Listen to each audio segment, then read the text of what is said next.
So, welcome back, everyone. We are now ready to start the final session of the day. Thank you for joining us so far and staying with us. We're going to continue the session with Nicolas from Brilliant Materials. He's joined us from Quebec, so we are staying on the kind of the east coast of Canada. And he'll be telling us about recent advances in organic PV materials. Nicolas, you have 10 minutes. Brilliant matches. I'm sorry. Oh, man, I always make this mistake. My apologies. Yeah, no problem. Yeah. So the stage is yours, and yeah, enjoy. Well, thank you, Kasha, for the introduction, and thanks to the TechBlick team again for giving me this opportunity to present some of our most recent advances in materials for organic photovoltaics. So a little bit about us before I get right into the core of the subject. For those who don't know, we're a startup company that was founded out of a technology in discovered in Université Laval, which is the university in Quebec City. And since then, we are focusing on discovering and scaling organic semiconducting materials for applications like OPV. And we recently moved into our own facilities to do such things, so to provide these materials at a large scale. So we're now fully equipped for gram to multigram up to kilogram scale synthesis of these organic semiconductors in our new facilities, a little bit in the outskirts of Quebec City.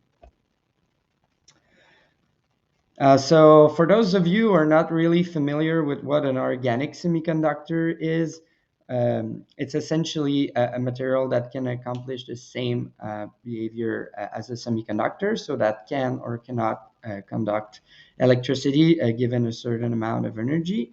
And one thing that is great about these organic semiconductors is you can fine tune their optical properties. So for OPV, it could be their band gap, or the light they absorb, and also their physical properties. So then you can talk about having different solubilities, different stabilities, and so on.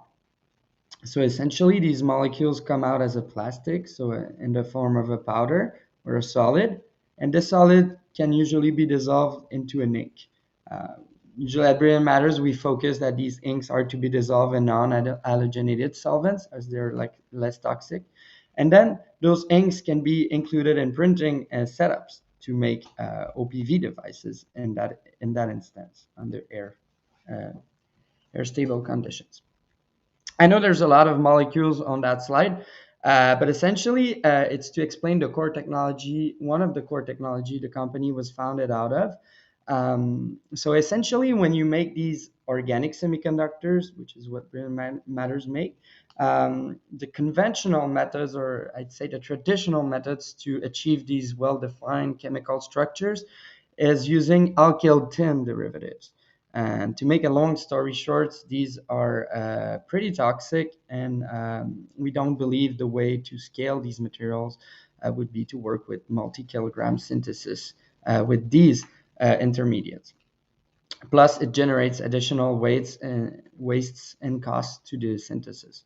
So our technology allows us to circumvent the use of these reagents. Therefore, the benefit for the manufacturing of these material is to have a cleaner, shorter, and more cost-effective solution for the production of these materials.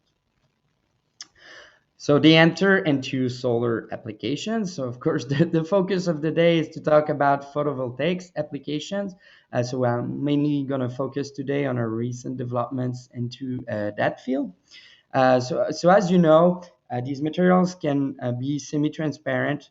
They can form flexible device, entering in various applications. You can see these outdoor solar parks that were pictures from our partners Onin. Also, this picnic table that takes advantage of the semi-transparency of the OPV. In the transplantation industry, as they're lightweight, you can see that they can be easily installed, easily decommissioned, and of course, the fact that they can be printed make them have a really low energy payback time. And we